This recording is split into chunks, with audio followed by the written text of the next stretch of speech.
पिठानी, सिद्धार्थ पिठानी पर एनसीबी का बड़ा शिकंजा और फिलहाल रिमांड पर ले लिया है एनसीबी की टीम ने और अब 2 जून तक पूछताछ होनी है।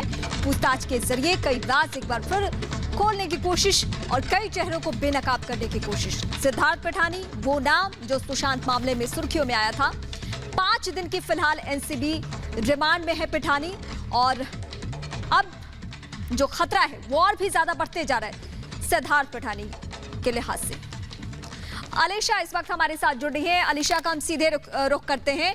अलीशा, 5 दिनों का रिमांड और 5 दिनों के एनसीबी रिमांड पर फिलहाल पूछताछ होनी है। जो पिछली दफा हम लोग बातचीत कर रहे थे कि और भी चेहरे बेनकाब हो सकते हैं, क्योंकि कुछ दिनों से लग रहा था कि एनसीबी ने शायद अब उन लोगों पर कार्रवाई करना बंद कर दिया है। कुछ लोग मायानगरी में निश्चिंत भी हो गए थे, लेकिन अब सबकी नींद एक बार फिर से उड़ेगी। जी बिल्कुल, देखिए एनसीबी की सुशांत सिंह राजपूत ड्रग केस को लेकर लगातार कार्रवाई चल रही थी। इस पर चार्जशीट जो है वो भी एनसीबी ने कुछ हफ्ते पहले जो है वो दखल की थी और करीबन जो है 22,000 से ज़्यादा पन्नों की ये चार्जशीट फाइल की थी, जिसमें सिद्धार्थ पिठानी का भी नाम था।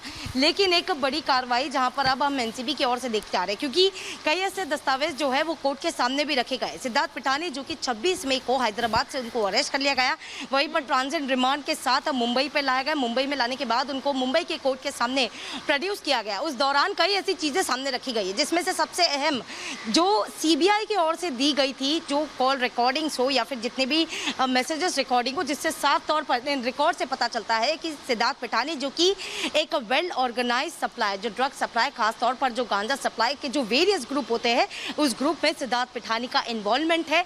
इसी को देखते हुए एनसीबी की टीम जो कि सबसे पहले हैदराबाद में पहुंची और उसके बाद सिद्धार्थ पिठानी को अरेस्ट किया गया। इतना ही नहीं, लेकिन एनसीबी को अब ये भी पता है कि सिद्धार्थ पिठानी जो कि अब पिछले 5 दिन की जो रिमांड, जो कस्टडी एनसीबी को दी गई है कोर्ट की ओर से, इसके दौरान कई ऐसे खुलासे हो सकते हैं और इसी नेटवर्क से जुड़े जो लोग हैं उनको भी जल्द से जल्द इनका भी खुलासा होगा और उसके बाद एनसीबी जो है अपने गिरफ्त में ले सकती है। जी, सुशांत सिंह के साथ सीधे सीधे नाम जुड़ा हुआ है, उनसे सिद्धार्थ पिठानी के रिश्ते थे। यकीनन और भी जो बॉलीवुड के बड़े चेहरे हैं उनसे भी उसका वास्ता होगा, उनसे भी मिलना जुलना होगा। तो मुझे लगता है कि शायद कई ऐसे चेहरे हैं जो कि अब बेनकाब हो सकते हैं सिद्धार्थ पिठानी से, अगर 5 दिन रिमांड के दौरान उस तरीके से पूछताछ होती है तो। अलीशा।